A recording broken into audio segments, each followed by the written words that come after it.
पहलगाम की सामूहिक पीड़ा के बाद अचानक से प्रधानमंत्री जी को एहसास हुआ कि बहुजन धारा की जो मांग है जातिगत जनगणना की, उसके लिए हाँ बोलना जरूरी है।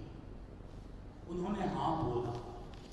एक पॉलिटिकल स्टेटमेंट, एक जुमला, एक शब्द जिसके पीछे भाव की कमी। मैं क्यों कह रहा हूं? क्योंकि अगर आप आजादी के बाद से उनके संगठन का चाल, चरित्र और चेहरा देखें, तीनों चीज, चाल, चरित्र और चेहरा, ये मूलतः बहुजन धारा विरोधी रहे, आरक्षण विरोधी है। मैं नहीं बताना चाहता, मेरे राष्ट्रीय अध्यक्ष जी कई दफा कह चुके हैं कि बंच ऑफ थॉट गोलवलकर की इनके लिए सबसे पवित्र ग्रंथ है, और उस पवित्र ग्रंथ में दलितों, पिछड़ों के लिए जो टिप्पणियां की गई है, आज तक उसका प्रतिकार संघ और भाजपा ने नहीं किया।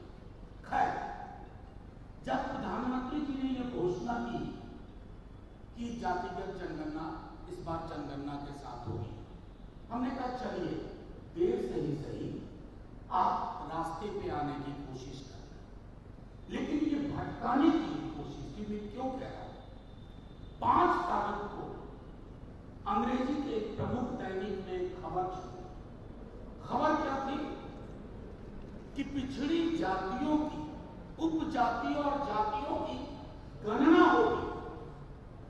जातिगत जनगणना में पिछड़ी जातियों, अत्यंत पिछड़ी जातियों की जाति और उपजाति की गणना होगी, लेकिन वो जातियों की गणना अलग अलग होगी। उसको ओबीसी की छतरी के नीचे नहीं बताया जाएगा। कहने का तात्पर्य ये कि ओबीसी की कुल आबादी कितनी है ये नहीं बताया जाएगा। क्या ये छलावा नहीं है? धोखा नहीं है पिछड़ी, अत्यंत पिछड़ी जातियों के साथ? आखिर डर किस बात का है? संविधान की धारा 340 के तहत सोशल एजुकेशनल बैकवर्डनेस, सामाजिक शैक्षणिक पिछड़ापन परिभाषित होता है। आप उस परिभाषा को नकार देंगे? आपका हमारी समझ में बिल्कुल नहीं आता।